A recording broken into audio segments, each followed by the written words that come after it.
New York থেকে ঢাকার পথে প্রধান উপদেষ্টা মোহাম্মদ ইউনূস। গণ অভ্যুত্থানের শহীদদের তালিকা প্রকাশ, নিহত হয়েছেন 1581 জন এবং মন্ত্রণালয়ের নামের মধ্যে নৌকা শব্দটি থাকায় পরিবর্তন হচ্ছে নৌ পরিবহন মন্ত্রণালয়ের নাম। অভিনন্দন ঘুরের পাতা প্রাইম নিউজে, সাথে আছি আমি দিলরুবা তন্নি। শুনছিলেন সংবাদ শিরোনাম, এবার বিস্তারিত।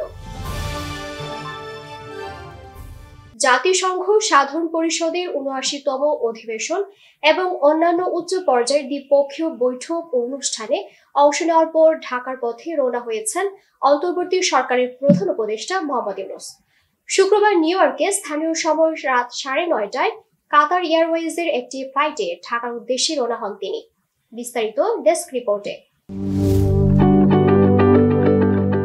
জাতিসংঘ সাধারণ পরিষদের ৭৯তম অধিবেশন এবং অন্যান্য উচ্চ পর্যায়ের দ্বিপক্ষীয় বৈঠক ও অনুষ্ঠানে অংশ নেওয়ার পর ঢাকার পথে রওনা হয়েছেন অন্তর্বর্তী সরকারের প্রধান উপদেষ্টা মোহাম্মদ ইউনূস। শুক্রবার নিউ ইয়র্কে স্থানীয় সময় রাত ৯:৩০টায় কাতার এয়ারওয়েজের একটি ফ্লাইটে ঢাকার উদ্দেশ্যে তিনি রওনা হয়েছেন বলে জানিয়েছেন প্রধান উপদেষ্টার প্রেস সচিব শফিকুল আলম। তিনি বলেন, প্রধান উপদেষ্টা ও তার সফর সঙ্গীদের বহনকারী কাতার এয়ারওয়েজের একটি বাণিজ্যিক ফ্লাইট শুক্রবার স্থানীয় সময় রাত ৯:৩০ ঢাকার উদ্দেশ্যে নিউ ইয়র্কের জন এফ কেনেডি আন্তর্জাতিক বিমানবন্দর ত্যাগ করে। ফ্লাইটটি ২৯ সেপ্টেম্বর বাংলাদেশ সময় রাত ২:১৫ ঢাকা শাহজালাল আন্তর্জাতিক বিমানবন্দরে অবতরণ করবে বলে আশা করা হচ্ছে। শফিকুল আলম বলেন, বাংলাদেশের কোনো সরকার প্রধানের জাতিসংঘ সাধারণ পরিষদের অধিবেশনে যোগদানের সবচেয়ে সফলতম সফর ছিল এবার। ডেস্ক রিপোর্ট, ভোরের পাতা। নৌ পরিবহন মন্ত্রণালয়ের নামের মধ্যে নৌকা শব্দটি থাকায় এই মন্ত্রণালয়ের নাম পরিবর্তন করে জাহাজ বন্দর মন্ত্রণালয় করার প্রস্তাব করা হবে বলে জানিয়েছেন নৌ পরিবহন উপদেষ্টা brigadier general M Sakhawat Hossain. শনিবার রাজধানীর রমনায় BIISS মিলনায়তনে বেসরকারি উন্নয়ন সংস্থা সেন্টার ফর গভর্নেন্স স্টাডিজ আয়োজিত গণতান্ত্রিক পুনর্গঠনের সংলাপে তিনি এই কথা জানান। নৌ পরিবহন উপদেষ্টা বলেন, নৌকা থাকায় নৌ পরিবহন মন্ত্রণালয়ের নাম পরিবর্তন করে জাহাজ বন্দর মন্ত্রণালয় করার প্রস্তাব করা হবে। আমি নৌকা চালাই না, জাহাজ চালাই। যার যার অবস্থান থেকে অর্পিত দায়িত্ব যথাযথভাবে পালন করতে হবে এবং কাজের মধ্য দিয়ে জনগণের আস্থা অর্জন করতে হবে বলে মন্তব্য করেছেন ডিএমপি কমিশনার মোহাম্মদ মাইনুল হাসান। শনিবার সকালে মিরপুরের পাবলিক ওয়াটার ম্যানেজমেন্ট শহীদ SI শাহজাহান মিলনায়তনে আয়োজিত কল্যাণ সভায় প্রধান অতিথির বক্তব্যে এসব কথা বলেন ডিএমপি কমিশনার বলেন, একটি পরিবর্তিত পরিস্থিতিতে তিনি দায়িত্বভার গ্রহণ করেছেন। মুষ্টিমেয় সদস্যদের অপেশাদার কার্যকলাপের কারণে পুলিশের প্রতি জনগণের আস্থার সংকট তৈরি হয়। এটি পুলিশ বাহিনীর জন্য একটি অপূরণীয় ক্ষতি। বৈষম্য বিরোধী ছাত্র আন্দোলনের নেতৃত্বে জুলাই গণ অভ্যুত্থানের শহীদদের তালিকা প্রকাশ করেছে স্বাস্থ্য বিষয়ক উপকমিটি। সর্বশেষ তথ্য মতে সারা দেশে মোট 1581 জন নিহতের খবর প্রকাশ করেছে এই কমিটি। শনিবার বিকেল 3:30টায় ঢাকা বিশ্ববিদ্যালয়ের ছাত্র শিক্ষক কেন্দ্রের অডিটোরিয়ামে স্বাস্থ্য উপকমিটির নাগরিক কমিটি সহ অংশীজনদের আয়োজিত সংবাদ সম্মেলনে এই তথ্য জানানো হয়। উপকমিটির তথ্য মতে জুলাই গণ অভ্যুত্থানে ৩১,০০০-এর বেশি ছাত্র জনতা আহত হয়েছেন। তবে এটাই চূড়ান্ত নয় বলে জানান কমিটির সদস্যরা। অনেক আহতের তথ্য একাধিকবার এসেছে এবং অনেকের নাম এখনো এই তালিকায় যুক্ত হয়নি বলেও জানান তারা। পুরান ঢাকার জন্য পুনর্বিন্যাস হচ্ছে মেট্রো রেলের লাইন ঘনবসতিপূর্ণ ও জনবহুল পুরান ঢাকার মানুষদের বিদ্যুৎ চালিত দ্রুত গতির গণপরিবহন মেট্রো রেল নেটওয়ার্কের আওতায় আনতে MRT লাইন 2 এর নকশা করা হয়েছিল। ওই অঞ্চলকে আরো প্রাধান্য দিয়ে মেট্রো রেলের লাইনগুলো পুনর্বিন্যাসের কথা ভাবছে অন্তর্বর্তীকালীন সরকার। বিস্তারিত ডেস্ক রিপোর্টে। মিয়ানমারে বিভিন্ন মেয়াদে কারাভোগ শেষে দেশে ফিরছেন আরো 85 বাংলাদেশি। 28 সেপ্টেম্বর শনিবার সিতওয়ে বন্দর থেকে তারা বাংলাদেশের উদ্দেশ্যে রওনা হন। সব ঠিক থাকলে 29 সেপ্টেম্বর রোববার ভোরে দেশে পৌঁছাবে তারা। ইয়াঙ্গুনে বাংলাদেশ দূতাবাসে পাঠানো এক সংবাদ বিজ্ঞপ্তিতে এসব তথ্য জানানো হয়। দেশে ফেরত আসা এসব বাংলাদেশিদের মধ্যে 26 জন মিয়ানমারের মলামাইন কারাগারে, 16 জন পাথেন কারাগারে, 3 জন চকমারাও কারাগারে এবং বাকিরা রাখাইনের বিভিন্ন কারাগারে ছিলেন। এ নিয়ে গত 15 মাসে মিয়ানমারে অবস্থিত বাংলাদেশ দূতাবাস ও সিতওয়েতে বাংলাদেশ কনসুলেট মোট 332 জন বাংলাদেশি নাগরিককে দেশে ফেরত পাঠাতে ভূমিকা সক্রিয় পালন করেছে। সর্বশেষ 8 জুন 45 জন বাংলাদেশিকে দেশে ফেরত পাঠানো হয়েছিল। রাস্তায় পড়ে থাকা বোতল খুঁজে ভাঙারির কাছে বিক্রি করে ক্ষুধা নিবারণ করেন 50 ঊর্ধ্ব বয়সী মোহাম্মদ লিটন মিয়া। লিটন মিয়ার ছেলের পুরুষাঙ্গ কেটে ফেলেছে শত্রুরা। এই দুঃখে বাসা ছেড়েছেন তিনি। খারাপ ভাষায় মানুষের গালাগালি শুনেও ধৈর্য ধরে পথে ঘাটে বোতল খুঁজে যাচ্ছেন বেঁচে থাকার জন্য। বিস্তারিত মমিতার কণ্ঠে পুলক রাজের প্রতিবেদনে। আমার গান জ্বালে যে শুনে আমাকে লজ্জা ছাড়া কিচ্ছু দেবে না। ঘোরার থেকে পুরো শোকের হয়েছে এয়ারপোর্ট মেরিডিয়ানের সামনে ট্যাপ করে বিয়ে করছিলাম। ট্যাপ করে বিয়ে করাতে বাপ্পা বলছিল না, বলছিল বাপ্পাকে তো অবৈধ হয়ে বিয়ে করাতে আজকে এই পরিস্থিতি। বউর মারধি করতাম কথা শুনতো না। ওই আরেক বেটার লোকে মোবাইলে কথা বলতো। আমার কিন্তু আনন্দ নেই, সবসময় দুঃখ, মানে সবসময় দুঃখ কষ্ট। রাস্তায় পড়ে থাকা বোতল খুঁজে ভাঙারির কাছে বিক্রি করে ক্ষুধা নিবারণ করেন 50 ঊর্ধ্ব বয়সী মোহাম্মদ লিটন মিয়া। তিনি বলেন, মানুষের কাছে চাইতে গেলে বলে তোমার হাত পা আছে, কাজ করে খেতে পারো না। বোতলটুকু পেটে দেয়, খুব ক্ষুধা লাগে। কেউ কাছে চাইতে গেলে বলে তোমার হাত পা আছে, কাজ করে খেতে পারো না। বুড়া গাড়ি একটা হারা যাওয়ার পর থেকে আমি কিন্তু কাজ কাম পাই না। লিটন মিয়া জানান, এনআইডি কার্ড হবার পরে কোনো কাজ নেই। তিনি বলেন, বাবা ছোটবেলায় মারা যাওয়ার পর মা আরেকটা বিয়ে করেছেন, আর সৎ বাবাকে কাজ করে দিলে আদর করে, না হয় মারধর করে। আমার বাবা ছোটবেলা মারা গেছে, মা বিয়া বইছে আরেক জায়গায়। সে বাপে সৎ বাপে কামাই করে দিলে আদর করে, নাহলে মারধর করে।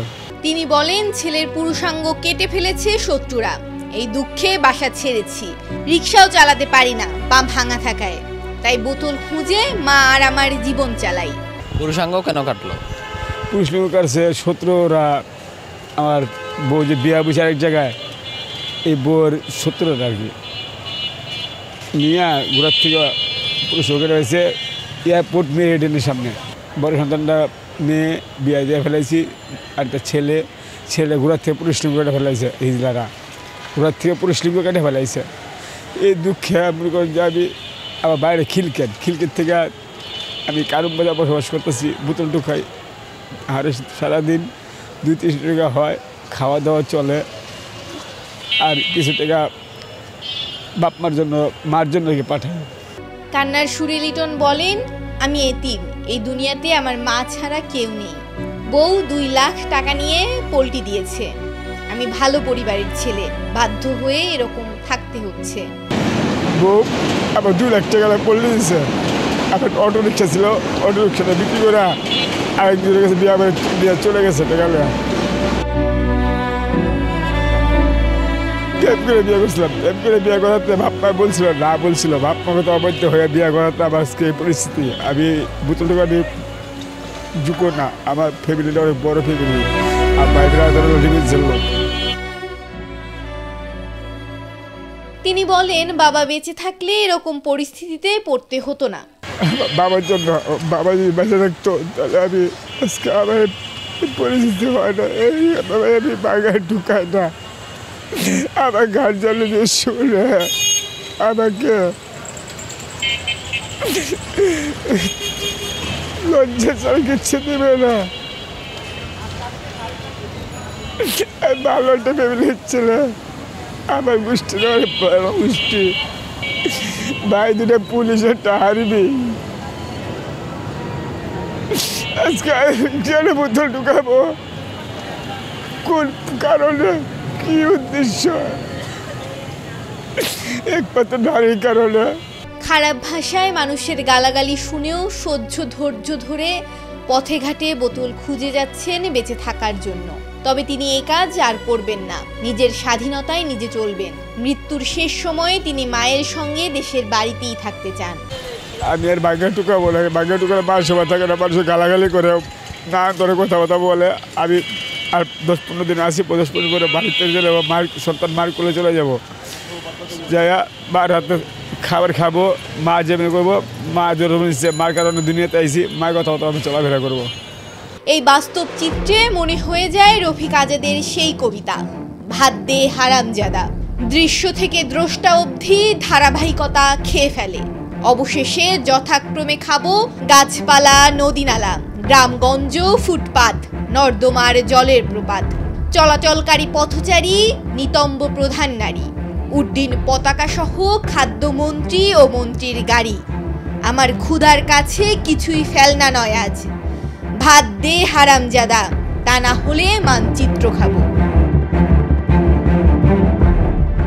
সাবেক প্রধানমন্ত্রী ও আওয়ামী লীগ সভানেত্রী শেখ হাসিনার ৭৮তম জন্মদিন উপলক্ষে গোপালগঞ্জে ছাত্রলীগের শোভাযাত্রায় বাধা দেওয়ার অভিযোগ উঠেছে। এ সভায় শোভাযাত্রার অংশ নেওয়া অনেক নেতাকে দৌড়ে পালিয়ে যেতে দেখা যায়। শনিবার দুপুরে গোপালগঞ্জ সদরের সরকারি বঙ্গবন্ধু কলেজ ক্যাম্পাসে এই ঘটনা ঘটে।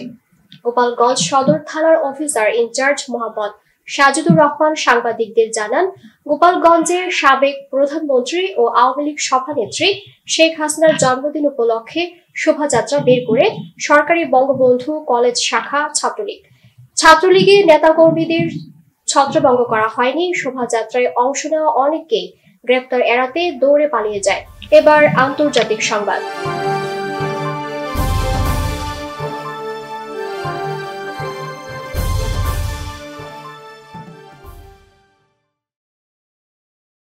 স্বাধীন ফিলিস্তিন রাষ্ট্র প্রতিষ্ঠায় একটি বৈশ্বিক জোট গঠনের ঘোষণা দিয়েছে সৌদি আরব। বৃহস্পতিবার দেশটির পররাষ্ট্রমন্ত্রী প্রিন্স ফয়সাল বিন ফারহান এই ঘোষণা দেন। সৌদি প্রেস এজেন্সির বরাত দিয়ে আনাদুলু জানিয়েছে, স্বাধীন ফিলিস্তিন রাষ্ট্র প্রতিষ্ঠা এবং দ্বিরাষ্ট্র সমাধান বাস্তবায়নের লক্ষ্যে এই জোট গঠনের ঘোষণা দেওয়া হয়েছে। জোটের লক্ষ্য হবে স্বাধীন ফিলিস্তিন রাষ্ট্র প্রতিষ্ঠায় বিশ্বব্যাপী সমর্থন সংগ্রহ করা। প্রিন্স ফয়সাল বিন ফারহান জানান, জোটের প্রথম বৈঠকটি রিয়াদে অনুষ্ঠিত হবে। আরব ও ইসলামিক দেশগুলোর পক্ষ থেকে ইউরোপীয় অংশীদারদের সঙ্গে আমরা দ্বিরাষ্ট্র সমাধান বাস্তবায়নের লক্ষ্যে বৈশ্বিক জোট গঠনের ঘোষণা করেছে। ফিলিস্তিন ইসরায়েল সংকটের স্থায়ী মীমাংসা কেবল স্বাধীন ফিলিস্তিন রাষ্ট্র প্রতিষ্ঠার মাধ্যমেই আসতে পারে। এই দৃঢ় বিশ্বাসের উপর ভিত্তি করেই এই জোট গঠন করা হয়েছে। এবার বিনোদনের সংবাদ।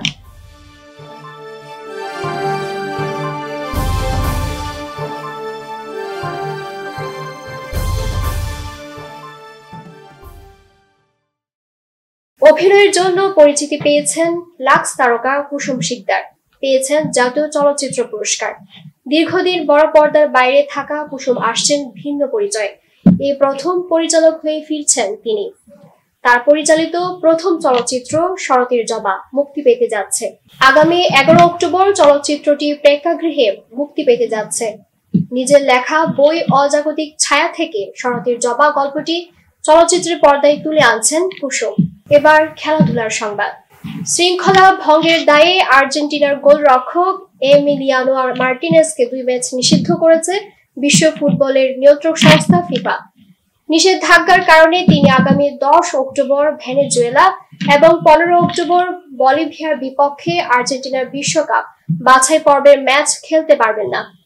আপত্তিকর আচরণ ও ফিফার ফেয়ার প্লে নীতির ভাঙার কারণে মার্টিনেজকে এমন নিষেধাজ্ঞা দিয়েছে ফিফা। জানা গেছে, আলাদা দুটি ঘটনার কারণে শাস্তির মুখে পড়তে হয়েছে তাকে। 32 বছর বয়সী আর্জেন্টাইন গোলরক্ষক গত 5 সেপ্টেম্বর বিশ্বকাপ বাছাইয়ে চিলির বিপক্ষে ম্যাচের পর প্রথম ঘটনাটি ঘটান। সংবাদ শেষ করার আগে শিরোনামগুলো আরেকবার। নিউ ইয়র্ক থেকে ঢাকার পথে প্রধান উপদেষ্টা মোহাম্মদ ইউনূস। গণ অভ্যুত্থানের শহীদদের তালিকা প্রকাশ, নিহত হয়েছেন 1581 জন এবং মন্ত্রণালয়ের নামের মধ্যে নৌকা শব্দটি থাকায় পরিবর্তন হচ্ছে নৌ পরিবহন মন্ত্রণালয়ের নাম। এই ছিল আজকের ভোরের পাতা প্রাইম নিউজ। সারা দেশের সর্বশেষ আপডেট পেতে চোখ রাখুন ভোরের পাতায়।